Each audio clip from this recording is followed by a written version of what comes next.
This is a quick video on how to fold a Terro Spider Insect Trap.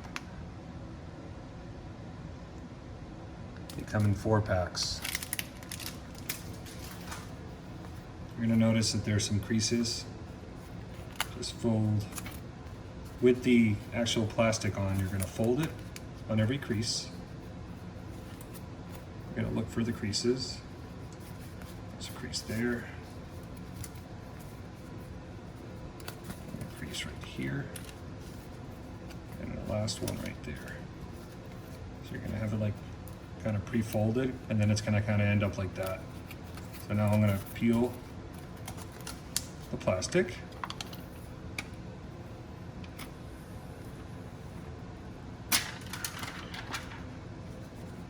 And fold.